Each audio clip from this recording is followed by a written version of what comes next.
du mois, élevons nos voix, prions Seigneur, nous lui disons merci. Envoie ta parole Seigneur ici ce matin encore. Envoie ta parole Seigneur ce matin encore. Dispose-nous Seigneur, pour écouter ta parole, être attentif à ta parole. Envoie ta parole. Merci Seigneur. Dans le nom puissant de Jésus-Christ, nous avons ainsi prié. Amen. On acclame fortement le Seigneur.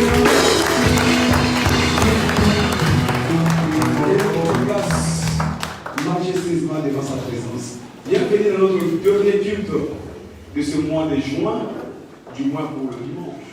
Parce que demain nous serons encore sur notre plateforme téléphonique, sur notre page Facebook et sur notre chaîne YouTube jusqu'à la journée de mardi. Parce que mercredi, j'en profite pour dire que nous allons commencer notre mois en jeûne et prière, c'est mercredi. 3 jours de jeûne et prière, donc, comme d'habitude, pour ceux qui aiment la vie de la puissance. Nous commençons notre mois avec le jeûne et prière, le mercredi à minuit. Nous allons continuer le vendredi sur notre plateforme des réseaux sociaux. Nous allons prier, nous allons faire une session pour l'Esprit Saint le soir, pour commencer le mois de juillet. Faites attention, le mois de juillet sanctionne le début des vacances pour nos enfants.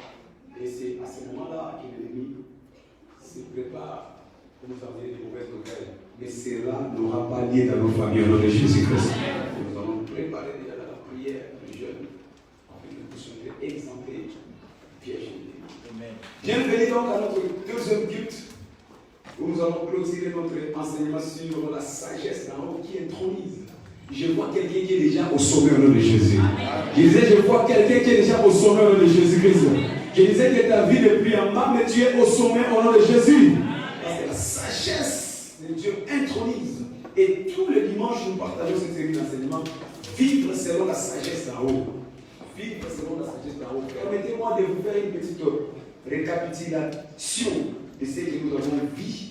Et avant de clôturer ce que nous avons prévu comme dernier message. Nous avons établi qu'il y a 4 sortes de la sagesse, ou de sagesse, tout au long de ces moments.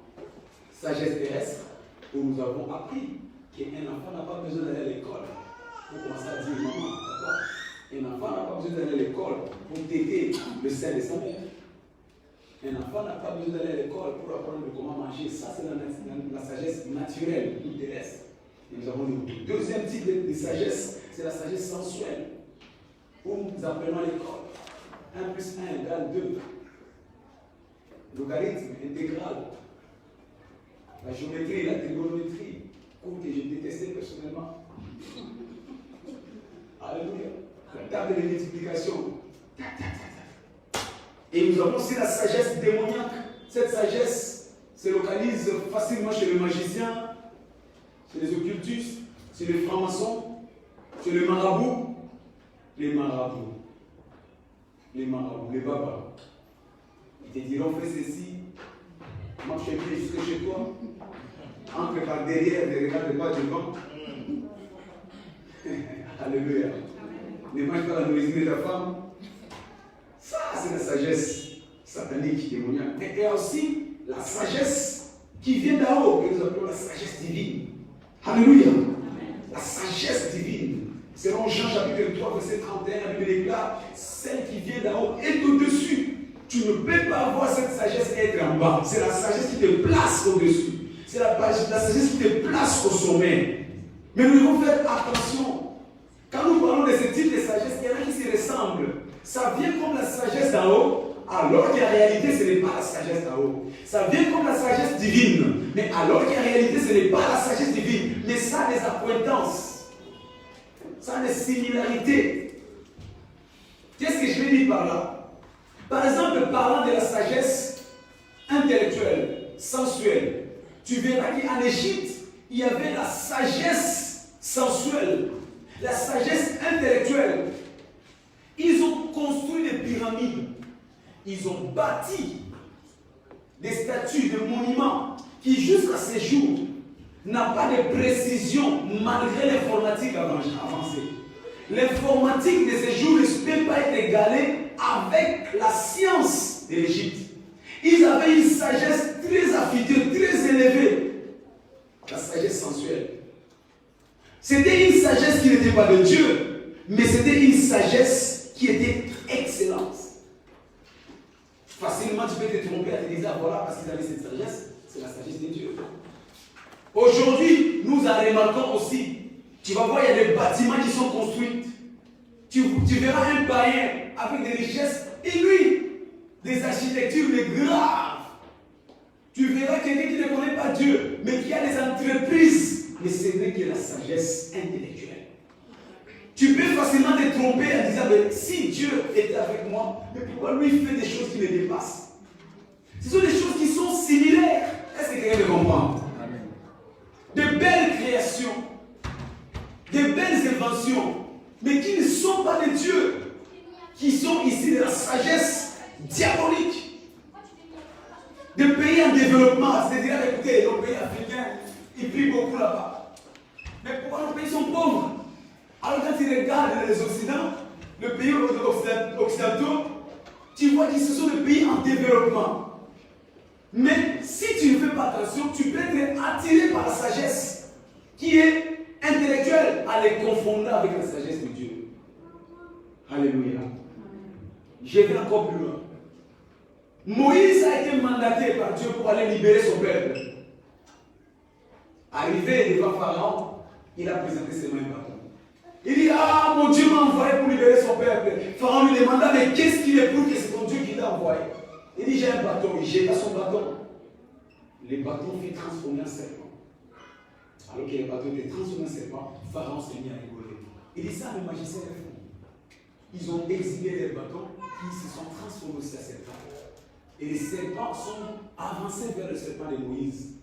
Mais curieusement, le serpent de Moïse a avalé tous les serpents de Pharaon. Un après l'autre. Un après l'autre. Un après l'autre. Pourquoi? Pour montrer que la sagesse de Dieu est au-dessus de la sagesse diabolique. Alléluia. Amen. Ils ont donné les serpents. Moïse a donné les serpents. Mais les serpents de Moïse étaient plus forts, plus puissants que le serpent de Pharaon. Celui qui a la sagesse là-haut est au-dessus. C'est pourquoi je déclare sur ta vie. Quelle que soit la sagesse que le diable a planifiée contre ta vie, ta sagesse qui est la sagesse là-haut va l'envoyer au nom de Jésus-Christ. Ils ont quitté l'Égypte. Ils avançaient pour la terre promise. Derrière, Pharaon s'est dit, oh là là, pourquoi nous avons libéré des esclaves? Qui va encore nous construire ces bels édifices? Nous n'allons pas les laisser. Rattrapons-les. Alors qu'ils partaient pour la mer, les Égyptiens avec leur armée ont commencé à rattraper le fils d'Israël. La Bible nous dit, le peuple a commencé à se lamenter. Moïse, pourquoi tu nous as ramenés? Il fallait nous laisser en Égypte. Pendant qu'il s'est lamenté, l'armée, le char de Pharaon avançait. Dieu dit à Moïse, prends ton bâton, la sagesse. Frappe. Et il ne frappa les eaux, se séparent. La Bible nous dit, le peuple commença à traverser les eaux de la mer à pieds nus, malgré les roches, malgré les grandes pierres de la mer. Ils l'ont traversé à pieds nus. Derrière, il y avait Pharaon qui venait avec son armée, créé avec l'intelligence sensuelle, des chars, des caterpillars, des engins spécialisés pour escalader les montagnes.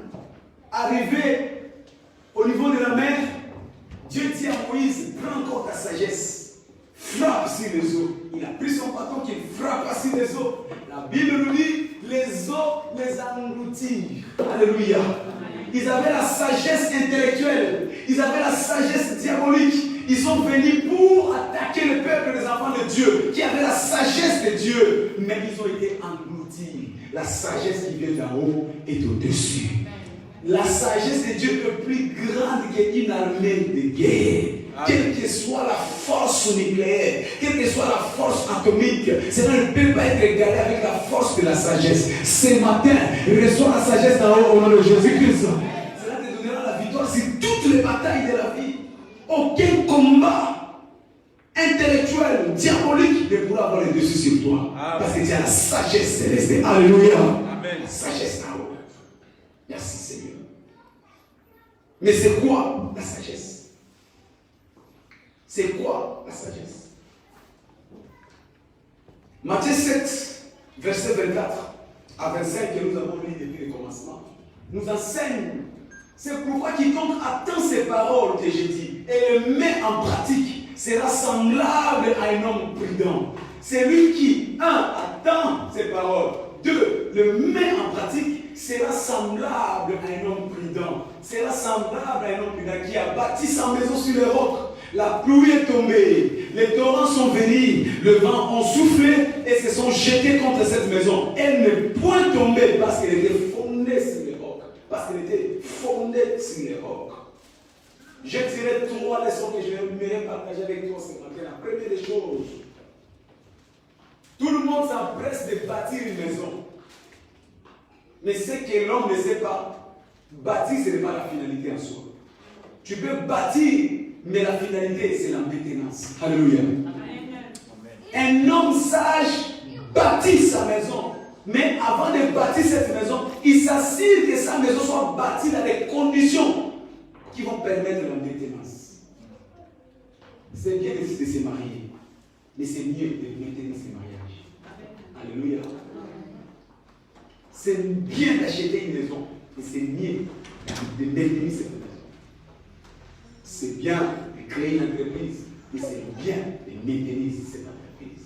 Alors, la parole de Dieu, il dit, c'est comme un homme qui écoute ma parole. La parole de Dieu est ce qu'il nous faut pour maintenir notre maison. La parole de Dieu. Tu as besoin de la parole. Écouter la parole, mettre cette parole en pratique pour maintenir ta maison. Alléluia. Qu'il y ait des maisons qui sont tombées en ruine parce qu'ils n'ont pas la maintenance. Qu'il y ait des couples qui sont tombés en ruine parce qu'ils n'ont pas de maintenance. Qu'il y ait des entreprises qui sont tombées en ruine parce qu'ils n'ont pas la maintenance. La parole de Dieu est notre gage pour la maintenance de nos investissements. Est-ce que je parle à quelqu'un? Amen. Dès Timothée chapitre 3 verset 16, la Bible déclare, la parole de Dieu, toute écriture est inspirée de Dieu. Est utile pour enseigner. Il t'enseigne sur l'état de ta famille, l'état de ton foyer, l'état de ton couple, l'état de l'éducation de tes enfants, premièrement, mais il est aussi pour convaincre. Il te convainc de ce que tu dois faire ou pas. La parole de Dieu vient aussi pour te corriger les erreurs que tu as fait hier afin de ne plus tomber dans les mêmes pièges. La parole de Dieu vient pour te corriger, pour t'instruire sur les instructions concernant ton problème. Tu as besoin de la parole de Dieu. Tu as besoin de l'écouter, de le mettre en pratique pour maintenir ta maison. Alléluia.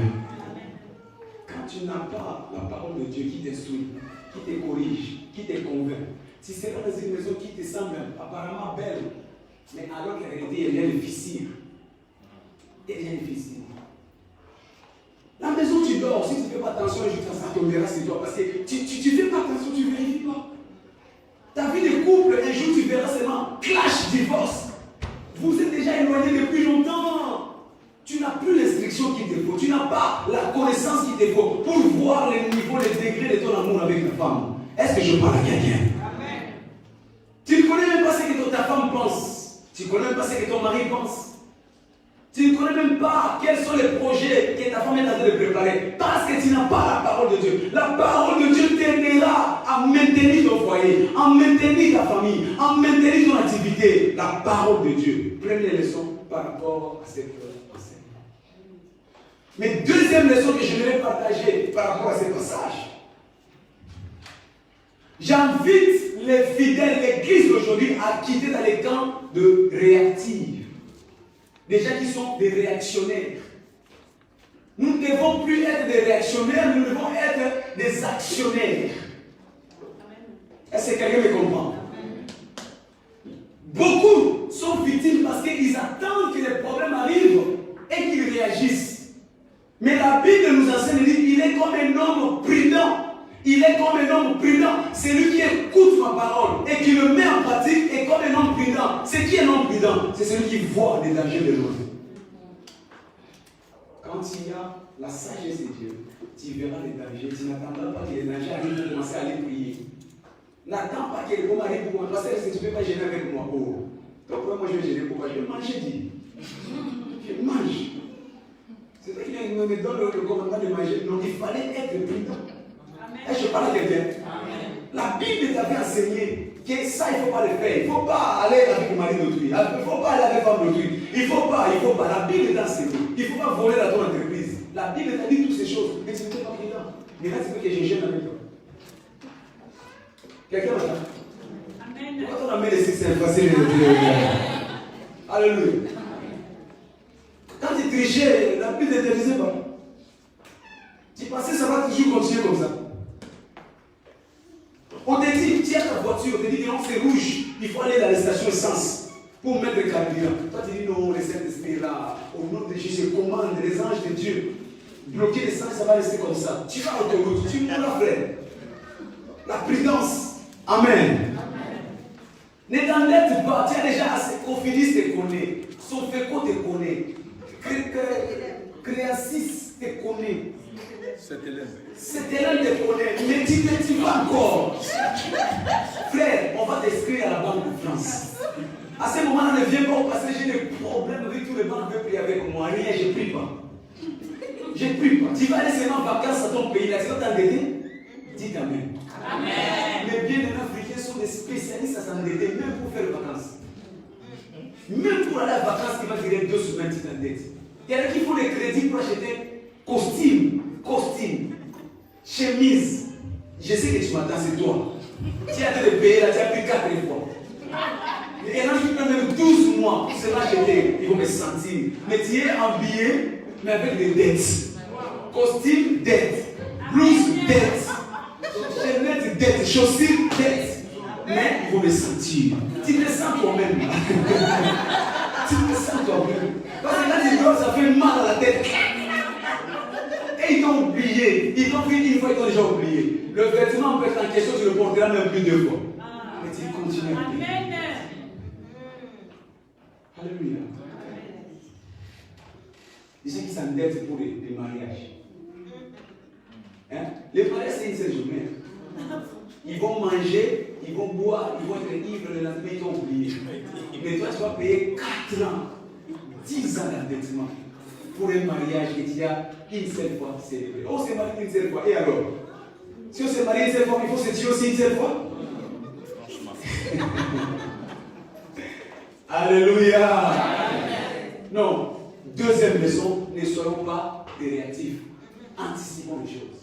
Amen. Et non plus tard les malheurs. On te dit que cette femme-là, ce n'est pas la bonne. Ne tombe pas à cause de la chair. La Joconde là, c'est la Joconde, ça peut venir, ça peut partir. Une journée de maladie, tout c'est le tout. Mais regarde la femme selon le cœur de Dieu. Ok, je parle à quelqu'un. On te dit, ce monsieur-là, parce qu'il a le muscle, ça partira. C'est parce qu'il fait des abdos là. À un moment donné, quand il aura beaucoup de pompes de crédit, les abdos vont partir. J'ai jamais vu quelqu'un avec des crédits faire des abdos. Hein. Tu vas dégoûter. Non, soyons des hommes prudents. Amen. Jugeons selon le Spirit. Et la troisième chose aujourd'hui que je vais partager. On dit, il est comme un homme qui a bâti sa maison sur le roc. Oui, cet homme prudent, cet homme sage, parce qu'il a bâti sa maison sur le roc. Tu veux que ta maison résiste à la sollicitation des temps, à la sollicitation des épreuves. Bâtis ta maison, bâtis ta vie sur le roc. Bâtis ton foyer sur le roc. Bâtis ton entreprise sur le roc. Qui est le roc? C'est Jésus-Christ de Nazareth. Bâtis ta vie sur Jésus. On dit, les vents viendront, la tempête viendra, les torrents viendront, la pluie tombera. Mais cela ne secouera pas ta vie. Bien aimé, tu dois savoir que dans la vie, il y aura toujours des pluies spirituelles. Il y aura toujours des tempêtes spirituelles. Il y aura toujours des torrents spirituels que le diable enverra pour détruire ta vie, détruire ta santé, détruire tes activités. Mais parce que toi, tu es bâti sur les rocs, tu seras inébranlable dans le nom de Jésus-Christ. Inébranlable. Rien ne pourra te secouer parce que tu as bâti ta vie sur Jésus-Christ. Tu as bâti ton entreprise sur Jésus-Christ. Tu as bâti tes activités sur Jésus-Christ. Alléluia. Que cela vienne le jour, la nuit, le soir. Cela ne t'embrasera pas parce que tu es assis sur Jésus-Christ. Un jour, Jésus posa la question sensible. Qu'est-ce que les gens disent que je suis? Tu es Belzéboul. Tiens le marabout. Tiens, fils de Marie, il m'échappe pas. Chacun commence à donner des réponses qui lui venaient. Mais Jésus lui dit, mais maintenant, vous, qui dites-vous que je suis? regarde au ciel et dit, Seigneur, tu es le Messie, le Fils de Dieu vivant. C'est lui qui détient le salut de l'humanité. Alléluia. Jésus lui regardait et dit non. Cette réponse n'est pas venue ni de la chair, ni des hommes, mais c'est là qu'il me dit tout droit de mon Père. C'est pourquoi j'ai dit, toi, tu es Pierre. Et sur toi, je bâtirai mon église. Et les portes de séjour de l'enfer ne prévaudront point sur toi. C'est Pierre, c'est toi aujourd'hui. Je déclare sur toi, quelle que soit la tempête de la vie, quelle que soit la pluie de la vie, quel que soit le vent de la vie, cela ne te détruira pas au nom de Jésus-Christ. Il ne te détruira pas parce que tu es bâti sur les rocs. La révélation de la personne de Jésus-Christ te fait asseoir sur Jésus-Christ. Ta vie est assise sur Jésus-Christ. Si Christ est pour toi, qui sera contre toi? La sagesse démoniaque ne peut rien contre toi. La sorcellerie ne peut rien contre toi. Oh, bien-aimé, laisse-moi te dire, tu appartiens dans un royaume de vainqueurs. Ton royaume n'échouera jamais. Ton royaume ne peut jamais te triompher. Et parce que tu appartiens à ce royaume, ta vie est au sommet. Alléluia. Ta vie est au sommet. Ta vie est au sommet. Ta vie est au sommet. Merci Jésus. Sur toi, je bâtirai mon église.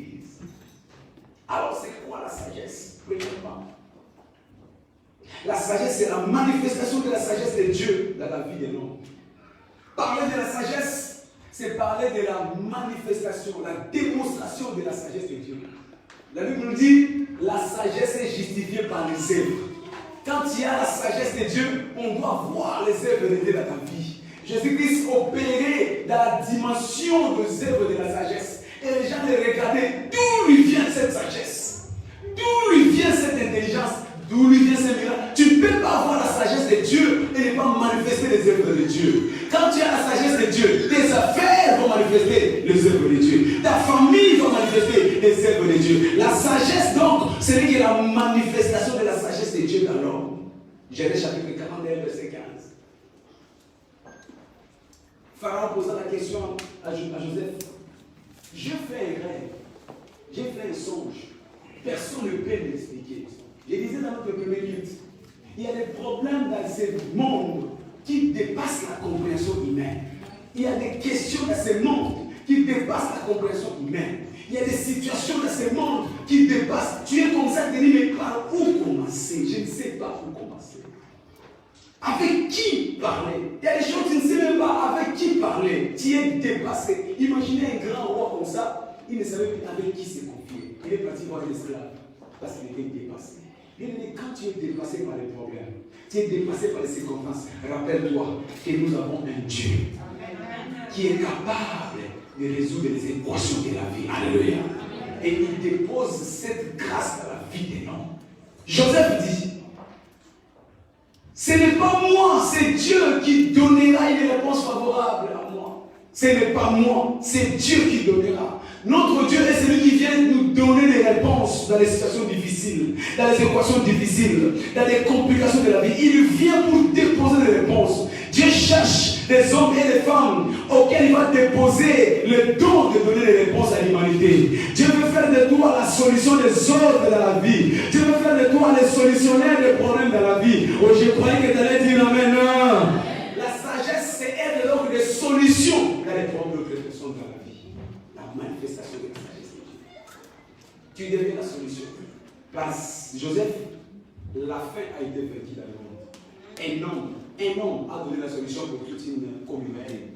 Un homme a donné la solution pour tout un pays. Un homme a donné la solution pour toute une famille. Je ne sais pas quel est le problème dans ta famille, quel est le problème dans ton foyer, quel est le problème dans ton pays, mais par toi, Dieu va donner la réponse au nom de Jésus-Christ. Dieu cherche des hommes et des femmes capables de donner des réponses à des équations. Tu sais, par exemple, là, on est confronté à un problème de corona. Le monde est dépassé par le corona. Le monde est dépassé. La médecine dépassée. Les économistes dépassés. Tout est bloqué. En France, on a fait on a réduit le PIB à plus de 1000%. À cause du corona. Donc jamais la France n'a été endettée comme ça. Mais Dieu est en train de susciter quelqu'un. Cet homme-là, c'est toi, au nom de Jésus-Christ. Un homme qui va donner la solution pour que le corona soit complètement éradiqué. Je croyais que tu allais dire amen. Ne sous-estime pas la Joseph était prisonnier, mais c'est ce prisonnier-là qui est sorti pour donner la solution. Pendant que je parle de ce regard-là, moi je n'ai pas de diplôme, qu'est-ce que moi je peux faire? Ah, je suis un homme noir, qu'est-ce que je peux faire? Dieu n'a pas besoin de temps ou de l'école, n'a pas besoin de ton diplôme, n'a pas besoin de ce que tu es, mais Dieu veut seulement que tu sois la manifestation de sa sagesse. Oh, je n'ai pas entendu la mer. J'ai dit que Dieu fera de toi cet homme au nom de Jésus. Dieu fera de toi cette femme au nom de Jésus-Christ. C'est lui qui donnera des réponses à l'humanité pendant qu'ils sont coincés. Alléluia. L'histoire de Joseph, ce n'est que ce que nous vivons aujourd'hui. Le Covid-19. L'humanité tout entière est bloquée. On a besoin de quelqu'un pour donner la solution. Le même Dieu qui a donné la réponse avec Joseph, c'est le même qui donnera la réponse avec toi. Alléluia. Mais la manifestation de la sagesse de Dieu s'est traduite sur 4 formes. Premièrement, par la pénétration inhabituelle dans la dimension de l'esprit. Une pénétration de Dieu qui t'amène à une dimension spirituelle. Dieu te lève à l'esprit. Dieu te lève à l'esprit par la révélation. Là où les gens sont coincés, Dieu te donne la révélation. Là où les gens sont limités, Dieu te donne la révélation. Je parle de la révélation. Je parle de la révélation. Il dit mon peuple est détruit, faute de révélation. Si nous sommes limités dans la vie de tous les jours, c'est par manque de révélation. Mon peuple est parti en captivité, faute de révélation. Dieu va te donner une illumination qui va faire que les captivités de ta famille soient brisées. Amen. Les échecs, les départements de ta vie soient détruits par la révélation. Alléluia. Par la révélation. Par la révélation. Une pénétration de la lumière d'Absaume 25, verset 9. Il dit il conduit les âmes dans ses secrets. Il conduit les âmes. Dieu t'amènera une révélation qui te conduira dans ses secrets. Il y a des endroits que Dieu a préparés pour la réponse de l'humanité. Il y a des endroits que Dieu a préparés pour les réponses pour la crise mondiale. Il y a des endroits que Dieu a préparés pour la réponse pour la médecine. Il y a des endroits, mais ce sont que ces élites qui sont appelés à accéder à ces secrets. Il conduit les âmes. Qui est âme? C'est celui qui est enseignant. La parole de Dieu t'enseigne. La parole de Dieu te donne les informations du ciel. Et ces informations te permettront à ce que tu puisses avoir la solution, le dessus sur les problèmes de la vie. Alléluia. Il conduit les humbles dans la justice. Il enseigne aux humbles sa voix. Il y a des voix qui sont exclusivement les voix de Dieu. Il dit, vos voix ne sont pas mes voix. Vos pensées ne sont pas mes pensées. Il y a des voix que Dieu prépare pour ses enfants. Ça veut dire, il conduisit Moïse et il manifesta ses voix à Moïse. Parce que Moïse était un homme humble. Tu ne peux pas être conduit par Dieu et ne pas connaître les secrets de Dieu. Cacherai-je Abraham mon serviteur ce que je vais faire? Dieu ne cache pas ses secrets à ses élus. Mais pour que tu sois élu de Dieu, tu dois être humble. Sois celui qui est enseigné par Dieu. Accepte les enseignements du Seigneur. Alléluia. Bien aimé, il y a une place au sommet pour toi. Mais pour que tu arrives, tu as besoin d'être enseignable par Dieu. Deuxième chose que nous avons dans la manifestation de la sagesse de Dieu. Cette manifestation nous amène à accomplir ce qui est impossible humainement par le revêtement de la puissance. La sagesse de Dieu se manifeste par un revêtement de puissance et cela t'amène à accomplir ce qui est impossible aux hommes. Cela t'amène à accomplir ce qui est impossible aux hommes. Ce que les hommes appellent impossible deviendra possible. L'ange dit à Marie, Marie, de toi naîtra un fils, il s'appellera Emmanuel, Dieu parmi les hommes. Et Marie dit, mais comment cela est-il possible? Quand tu sens cette question arriver dans ta vie, rappelle-toi que la sagesse de Dieu te revêt de puissance pour accomplir ce qui est impossible aux hommes. Ce qui est impossible aux hommes est possible par la manifestation de la sagesse de Dieu. Alléluia. Par la manifestation de la sagesse de Dieu. Les choses qui dépassent les hommes. Les choses qui font que les hommes reculent, mais par la sagesse de Dieu, cela va se manifester en toi. Toi, tu vas avancer au nom puissant de Jésus. Cela va mettre fin à toute forme de département de ta vie.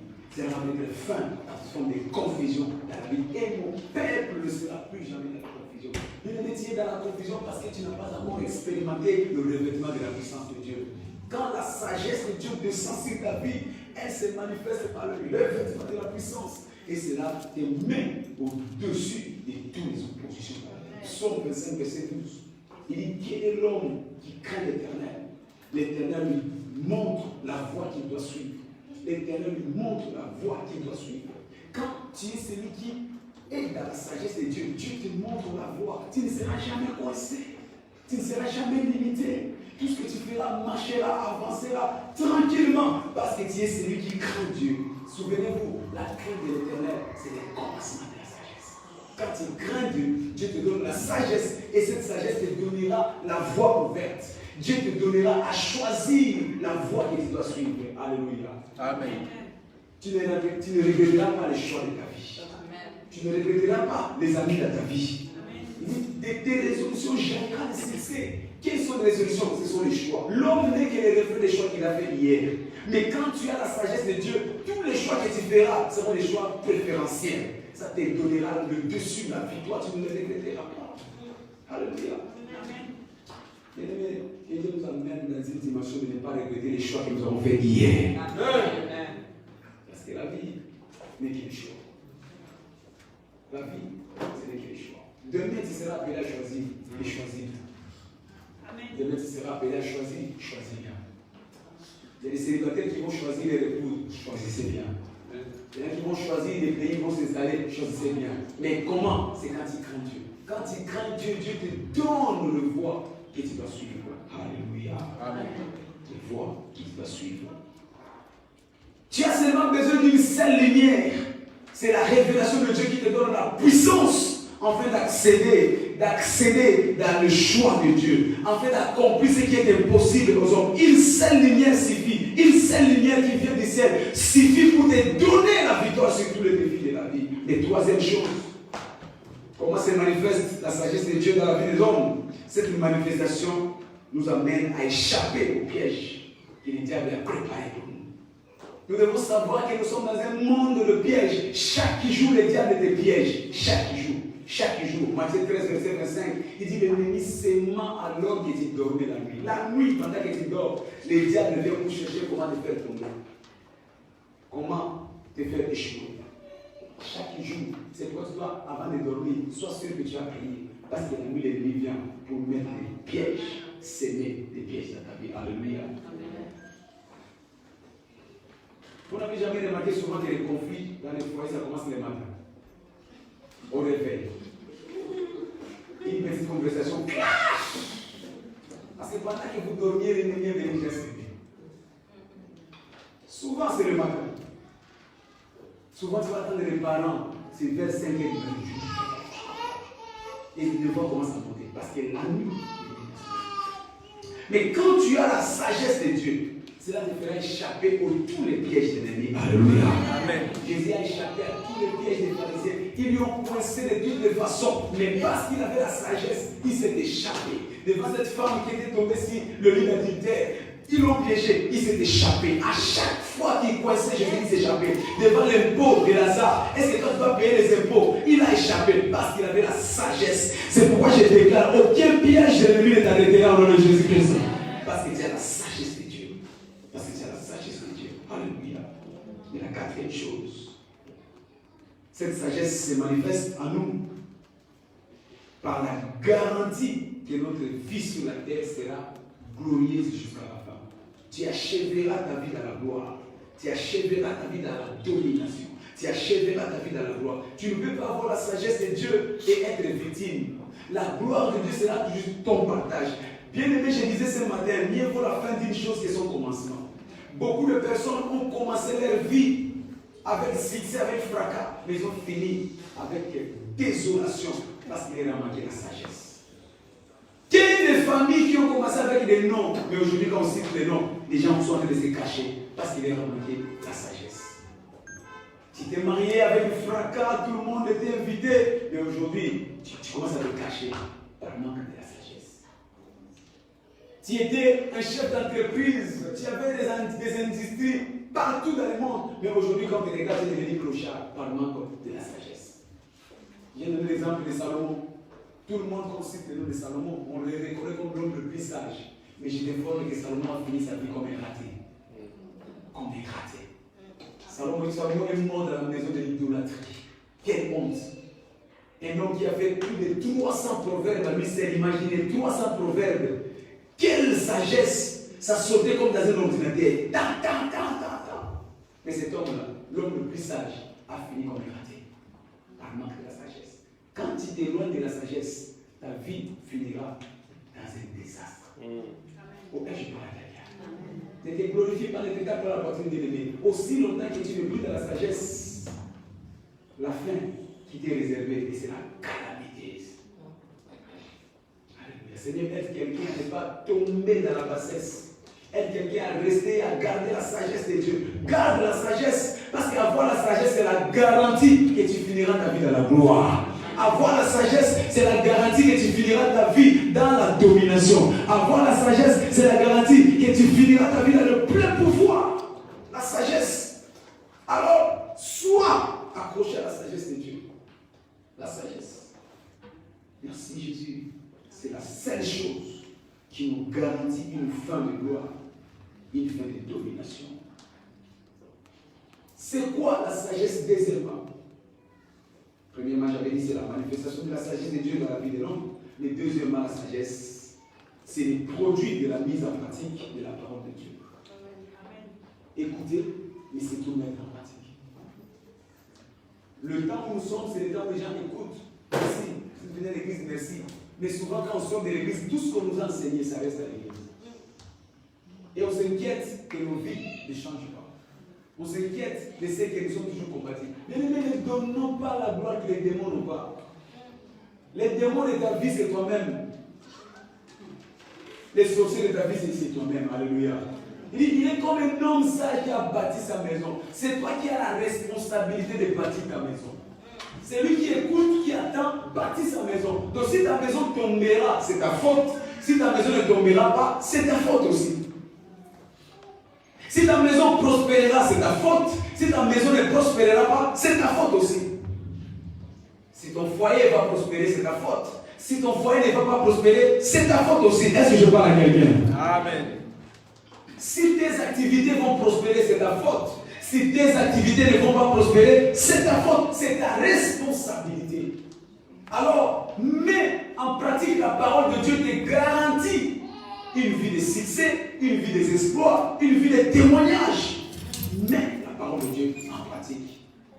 David dit dans Psaume 119, au verset 97 jusqu'au verset 30, il dit: j'aime ta parole, elle est tous les jours l'objet de ma méditation. Donc David vivait avec la parole de Dieu chaque jour. Tes commandements me rendent plus sage que mes ennemis.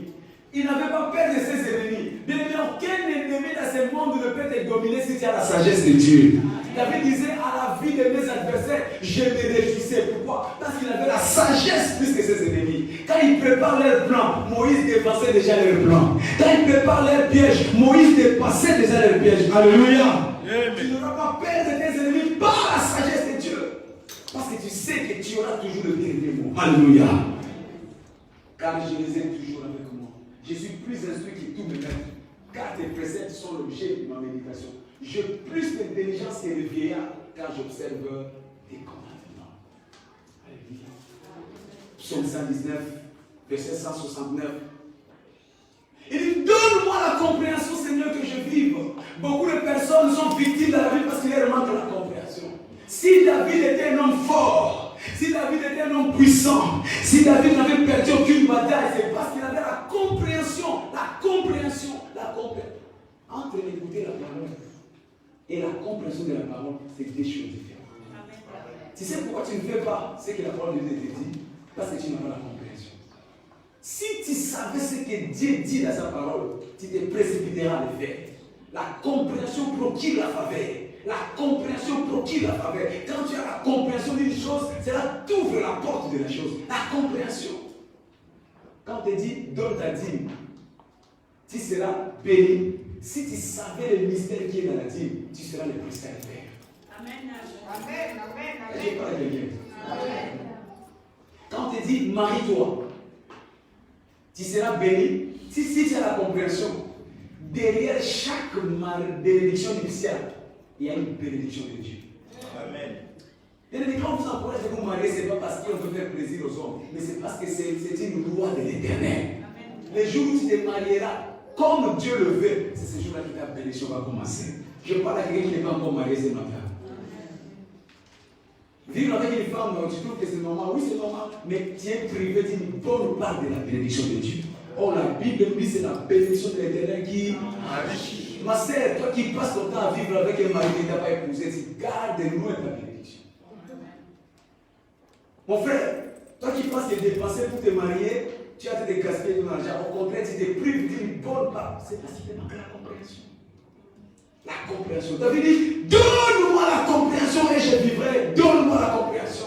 C'est la compréhension qui nous ouvre la porte de la victoire. C'est la compréhension qui nous ouvre la porte de l'élévation. C'est la compréhension. Dans 1 Chronique chapitre 12, verset 32, la Bible déclare le fils d'Issachar. Le fils d'Issachar avait la compréhension de temps. Avait la compréhension de temps. Voilà pourquoi ils avaient la domination sur tous les tribus d'Israël. Quand tu as la compréhension, tu auras la domination. Tu ne peux pas avoir la compréhension et être victime. La compréhension te place au-dessus de tes adversaires. La compréhension te place au-dessus de tes vies. La compréhension te place au-dessus de la maladie. La compréhension. La compréhension. Il a pris nos maladies. Si tu as cette compréhension de avant, s'il a pris nos maladies, c'est que moi je ne peux plus être malade. Donc moi, médecin, tu t'es trompé, ça c'est pas mon rapport médical. Parce que la compréhension m'a dit que Christ a pris ma maladie. Il s'est chargé de mes souffrances. Donc je ne peux plus être encore souffrant. Mon corps, réveille-toi. Cette souffrance, ce n'est pas ta place. Parce que Christ s'est chargé de nos souffrances. Est-ce que quelqu'un me comprend? La compréhension pour qui n'a pas fait. Le fils d'Issachar, et il a l'intelligence du temps pour savoir ce qu'il devait faire. Il savait ce qu'il fallait faire. Et cela lui a donné la domination sur les autres tribus d'Israël. La domination. Quand tu as la compréhension, tu as la domination. Merci Jésus. Beaucoup de personnes échouent parce qu'il y a manque de la compréhension. Avoir la sagesse divine, c'est permettre que la parole de Dieu soit notre boussole qui nous conduira pour avoir la compréhension. Notre boussole qui va nous enseigner les choses que nous devons faire. Notre GPS. Dans l'aventure de la vie, si tu n'as pas une boussole spirituelle, tu te perdras. Tu feras beaucoup de choix hasardeux, tu te perdras. Merci Jésus. Alors que nous voulons clôturer cet enseignement, comment accéder à la sagesse de Dieu? Nous avons dit qu'il y a 4 types de sagesse. La sagesse terrestre, la sagesse sensuelle ou intellectuelle, la sagesse diabolique, mais il y a aussi la sagesse divine. Comment accéder à cette sagesse divine qui est la plus grande sagesse, qui est au-dessus par le moyen de la louange? Amen. Tu veux être un homme de la sagesse, tu veux que la sagesse de Dieu t'accompagne tous les jours. Sois un homme, une femme de la louange, sois un loueur de Dieu. Psaume 22, verset 4, il déclare Dieu siège au milieu des louanges. Parce qu'il est Dieu sage, s'il siège au milieu de ta vie, tu deviens sage. Qui s'associe avec un sage devient sage. Si Dieu est sage, tu t'associes avec lui par la louange, tu deviens sage. Tu marcheras dans la sagesse, tu parleras dans la sagesse, tu agiras dans la sagesse, tu réagiras dans la sagesse. Tu veux acquérir la sagesse de Dieu, sois un homme qui loue Dieu. Que la louange soit ta préférence. Tous les jours, loue le Seigneur. Dans Luc chapitre 5, on nous parle de l'histoire d'un homme qui est parti pécher toute la nuit, alors qu'il a fini sa journée dans l'échec. Mais quelle était sa réaction? Il est venu pour Dieu. Il dit, Seigneur, j'ai péché toute la nuit, je n'ai rien trouvé, mais voici ma pirogue. La pirogue représente la chose la plus importante avec Pierre. La louange représente le cœur de Dieu. Bien-aimé, quel que soit l'échec que tu as connu dans la vie, mais que ton cœur ne prie pas Dieu de louange, que ton cœur soit prêt à louer Dieu. Oublie l'échec d'hier, oublie la déception d'hier, oublie l'humiliation d'hier, mais loue Dieu. Parce que quand tu loueras Dieu, il descendra et la sagesse de Dieu descendra sur toi. Quand la sagesse de Dieu descendra sur toi, ça te montrera la voie qui va te conduire au succès. Si hier tu as échoué, il y a demain pour réussir. Alléluia. Mais pour réussir demain, tu as besoin de la sagesse. Amen. Regarde ce qui s'est passé. Après avoir donné sa pirogue, la Bible nous dit, Jésus lui dit, Pierre, parce que tu as fait cela, Parce que tu as loué, parce que tu ne m'as pas privé ton cœur, tu ne m'as pas privé ta pirogue. Avance dans les eaux profondes. À cette même fleuve où tu as échoué. Mais jette cette fois-ci le filet sur ton côté droit. Il y a un endroit que Dieu a préparé pour ta bénédiction. Je disais, il y a une femme que Dieu a préparée pour ta bénédiction. Je disais qu'il y a un homme que Dieu a préparé pour ta bénédiction. Je disais qu'il y a une entreprise que Dieu a préparée pour ta bénédiction. Je disais qu'il y a un pays que Dieu a préparé pour ta bénédiction. Mais pour que tu arrives à cet endroit, tu as besoin d'être un loueur. Dieu va te conduire. Dieu va te conduire. Dieu va te conduire. Tu as beaucoup cherché ta vie tout seul. Voilà pourquoi tu as échoué. Commence à louer Dieu. Loue Dieu. Il te montrera ce que tu dois faire. Où tu dois aller. Quand tu dois aller. Alléluia. Amen. Et quand Pierre a reçu cette parole, il dit, Seigneur, j'ai péché toute la nuit. Malgré mon expérience, j'ai échoué. Mais sur ta sagesse, j'ai jeté le filet. Et quand il a jeté le filet à l'union, il a sorti une pêche que jamais auparavant il n'a jamais faite. La sagesse te donnera ce que tu n'as jamais pu faire avant. Au nom de Jésus-Christ. Et oublie les erreurs d'hier, oublie les échecs d'hier. Focalise-toi seulement dans la louange. Pierre a dit, pêche ou pas pêche, j'ai loué le Seigneur. J'ai péché toute la nuit, je n'ai rien réussi, mais j'ai loué le Seigneur. Et Dieu lui a donné la sagesse pour cette pêche miraculeuse. Alléluia. Amen. Ils étaient trois. Meshach, Shadrach, Abednego. Ils étaient sous menace de la mort. Le feu était chauffé 7 fois plus. Dans Daniel chapitre 3, verset 17. Mais alors qu'ils se présentaient pour être jetés dans le feu, qu'est-ce qui sortait dans leur bouche? La louange à Dieu.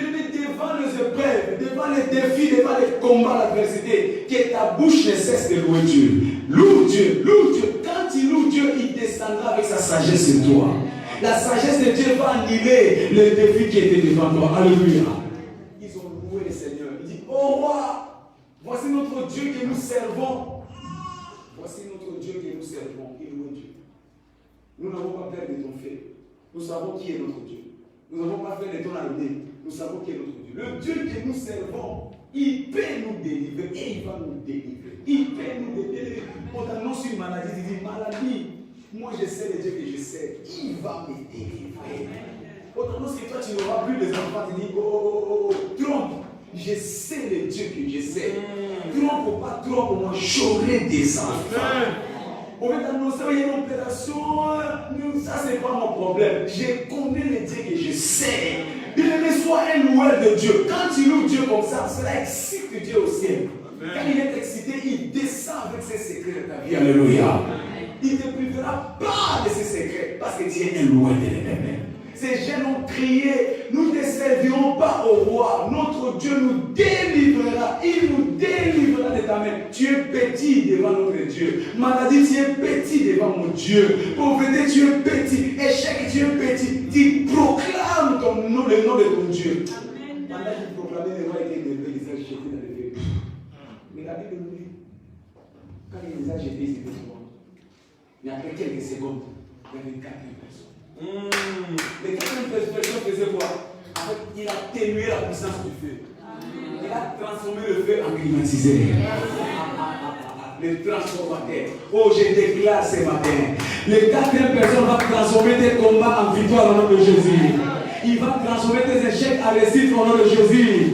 Il va transformer ta malédiction en bénédiction au nom de Jésus-Christ. Les 4 personnes viennent pour transformer notre situation. Il vient pour transformer. Ils attendaient que tu meurs et tu vivras. Je disais que tu vivras au nom de Jésus. Je disais parce que le 4e est là, tu vivras au nom de Jésus. Je disais parce que le 4e est là, tu vas te marier au nom de Jésus. Je disais parce que le 4e est là, tu auras des enfants au nom de Jésus. Je disais parce que le 4e est là, tu seras béni au nom de Jésus-Christ. La 4e personne vient pour changer notre histoire. Il change nos plaies à notre cri de joie et d'allégresse. Alléluia. Il vient changer l'obscurité à la lumière de notre vie. Le 4e. Quand? Par la louange. Quand tu loues Dieu, la sagesse de Dieu descend. Et cette sagesse vient changer ton histoire. Jésus-Christ, puissance et sagesse de Dieu pour changer ton histoire. Je lève ma main, je prophétise. Tout tourment, tout défi que le diable a placé dans ta vie, parce que ces jours tu vas louer l'Éternel, reçois le changement de ton histoire au nom de Jésus-Christ. Je déclare que ton histoire change ce matin au nom de Jésus. Tu es entré enseigner avec la peur, la crainte, je ne sais pas de quoi. Mais en sortant, reçois ton témoignage au nom de Jésus-Christ. Je déclare que ton miracle est arrivé au nom de Jésus-Christ. Qu'il en soit ainsi. Et quatrièmement, on vient paralyser les activités démoniaques de ta famille. Il paralyse les activités de la sorcellerie dans ta maison. Je déclare ta maison est assainie au nom de Jésus. Tes finances sont assainies au nom de Jésus. Ta famille est assainie au nom de Jésus. Je vois les démons, les sorcières reculer au nom de ta famille au nom de Jésus-Christ. Par la présence de quatrième personne. Alléluia. Quand tu loues Dieu, Dieu descend dans ta vie comme le Dieu de la sagesse. Et quand la sagesse de Dieu descend dans ta vie, cela change tes combats en victoire. Change tes défaites en victoire. Change tes larmes en joie et allégresse. Quelqu'un me dit ce matin. Amen. Je t'invite à te lever. Nous allons prier. Élève ta voix et dis Seigneur, envoie-moi cette sagesse alors que c'est moi de la sagesse s'achève. Libère-moi la sagesse. Donne-moi la capacité de mettre en pratique ta parole pour que ta sagesse m'accompagne dans tous les défis de la vie. Élève ta voix, commence à prier. Élève ta voix, commence à prier. Demande à ce que Dieu te remplisse de la sagesse. Que Dieu te remplisse de la sagesse.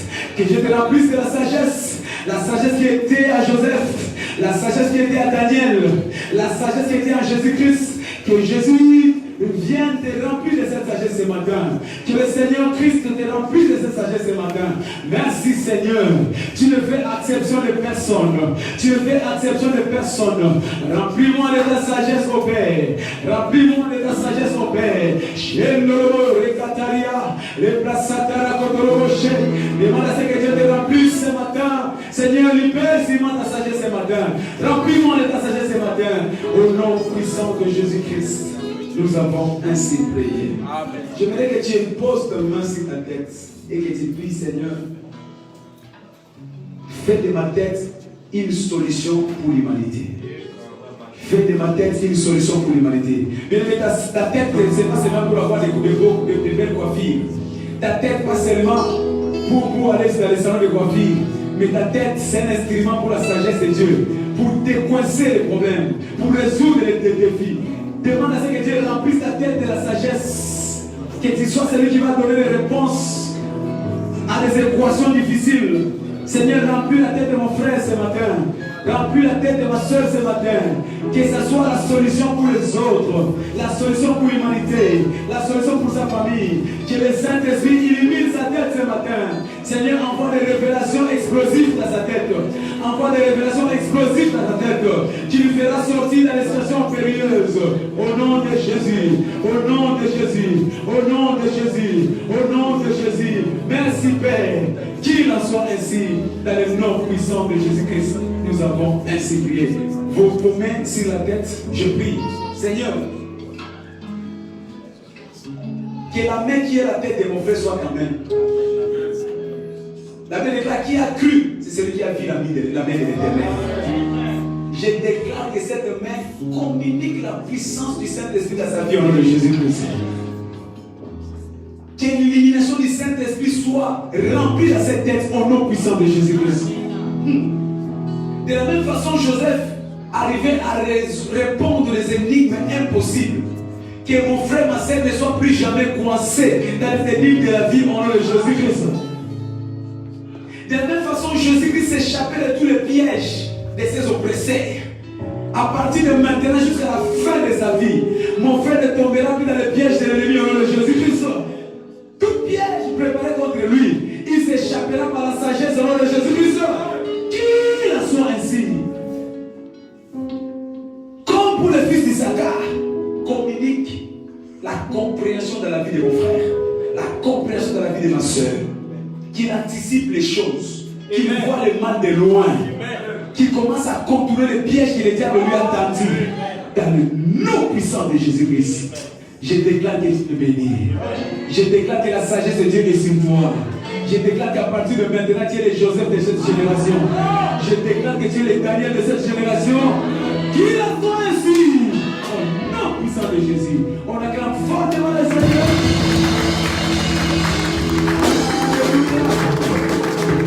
Amen. Amen. Alors, c'est le dernier culte du mois. Nous allons donner nos offrandes avec joie. Nous avons deux offrandes, l'offrande d'action de grâce et l'offrande d'adoration. Tu prépares ton offrande. C'est que Dieu a préparé.